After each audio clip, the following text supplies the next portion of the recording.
The Moving Average Convergence Divergence, or also known as the MACD, is one of the most simplest and popular indicator used by traders. Essentially, it is a trend-following indicator that shows the relationship between two moving averages. So first, let's apply it onto our chart. So, you want to go to the indicator section, type in MACD, and click the one on top. Now, before we start, we first need to know how does the MACD work. So, we can see here, there are 4 components to the MACD. First, we have these 2 lines, the MACD line and the signal line. Notice the difference between the two. The MACD line moves faster and is more sensitive to price changes, which will be the main focus of the MACD indicator. Compare that to the signal line, which reacts slower to price changes, therefore giving it a more smoother appearance. Next we have the histogram, which represents the difference between the MACD line and the signal line. For example, if the line crosses above the signal line, the histogram will turn green, and if it crosses below, the histogram will turn red. The gap between the MACD line and the signal line also affects the size of the histogram. As you can see, if the 2 lines are further apart, the histogram gets bigger, and if the 2 lines get closer, the histogram becomes smaller. And finally, we have the zero line, which simply represents the center of the MACD indicator. Now, the way traders utilize this indicator to identify momentum is by looking at the crossover between the MACD line and the signal line. Let me show you an example. If the MACD line crosses above the signal line, it indicates that the market is on an upwards momentum. And if it crosses below, it indicates that the market is on a downwards momentum. Traders can also utilize the size of the histogram to determine the strength of the momentum itself. If the MACD crosses above the signal line, while the histogram is getting larger, it shows us that the upwards momentum is getting stronger. Similarly, if the histogram is getting smaller in size, it indicates that the upwards momentum is getting weaker. Now, we've already established that the MACD is based on moving averages. And so the question is, why should you use the MACD and not the moving average? Well, let me give you a quick comparison. So here we have the MACD that is set to default settings, 12 and 26.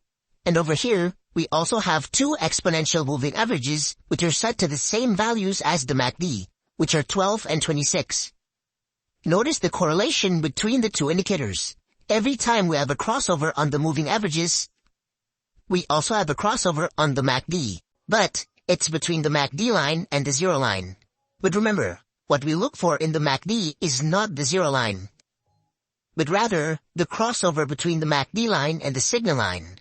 And so as you can see, the crossover on the MACD gave a much earlier entry signal compared to the crossover on the moving average. That's why I prefer it as my momentum indicator.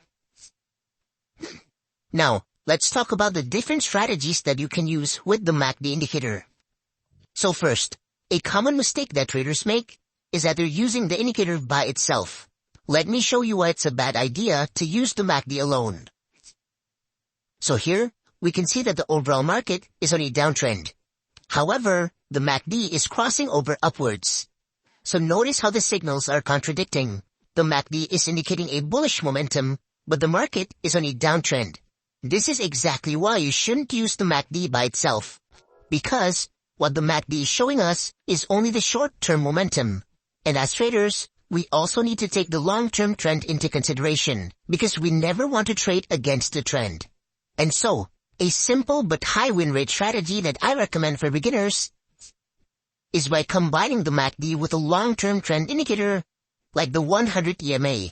This way, we can safely trade the MACD while making sure that we're staying within the same direction of the long-term trend. So this is how you trade the strategy. The first step is you want to identify the long-term trend by looking at the 100 EMA. If the price is above the 100 EMA, it indicates that the long-term trend is up. And if the price is below the 100 EMA, it indicates that the long-term trend is down. So once you've identified the trend, the next step is we want to look for crossovers on the MACD that shows the same signal as the long-term trend. So in this particular example, we can see that the long-term trend is up, meaning we only take signals when the MACD crosses over upwards. And so here's where you want to take a long position. Now for your exit strategy, you can place your stop loss at the nearest swing low and set your profit target at 1.5 times your stop loss. And as you can see, this trade ended up being profitable. So let's look at another example. In this chart, we can see that the price is below the 100 EMA, indicating that the long-term trend is down.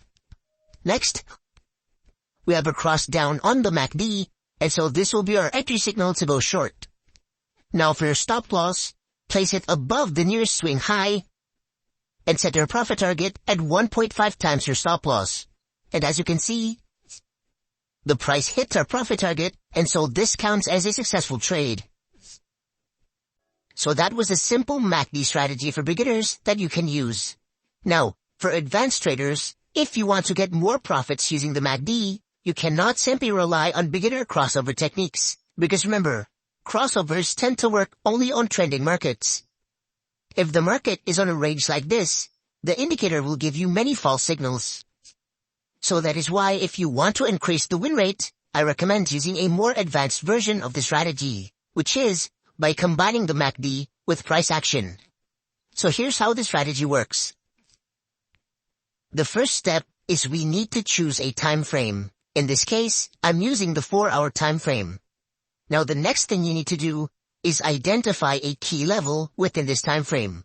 So as you can see, the price went up, hit and reverses downwards. And so we can draw a resistance line up here. The next step is you want to wait for the price to approach the same key level once again. Now once this happens, we are expecting the price to reverse downwards. However, just because the price touches a key level doesn't guarantee that a reversal will happen. Because key levels aren't magic. Prices can always break right through. And that is why we need to use extra confirmation to make sure that there's actual downwards momentum as price touches this area, which is where the MACD indicator comes into play. Now, what most traders will do is that they'll actually wait for the MACD to cross over downwards before taking a short position. However, by doing this, notice that the downwards movement has already been made and you would have entered in late. And so a secret trick that I use to get an earlier entry signal is by zooming in 2 time frames below.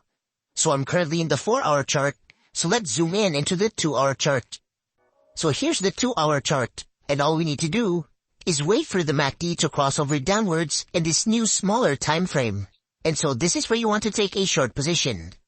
So now, let's go back to the 4-hour chart and compare the 2 entry signals. So now we're back at the 4-hour time frame, and notice, if you would have used the crossover from the 2-hour time frame, you would have entered in the trade here. But if you would have used the crossover from the 4-hour time frame, you would have entered in here. And even though both trades ended up being profitable, the smaller time frame crossover still gave us an earlier entry signal. So let's look at the strategy one more time. So here's the pound yen on the 2-hour time frame, and over to the left, we can see that prices went down, hit and reverses upwards, making this a key support level. Now, as prices went back to this level again, we want to confirm that there's actual upwards momentum as price touches this area. So again, you want to zoom in 2 time frames below and apply the MACD indicator. So now, all we need to do is use the MACD to confirm the bullish momentum by waiting for it to cross over upwards. Once this happens, you take a long position. Now, let's go back to the 2-hour time frame and apply our exit strategy. So for our stop loss, you can place it at the key level and set your profit target at 1.5 times your stop loss.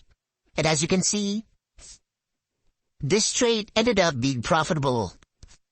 So, I just revealed to you high win rate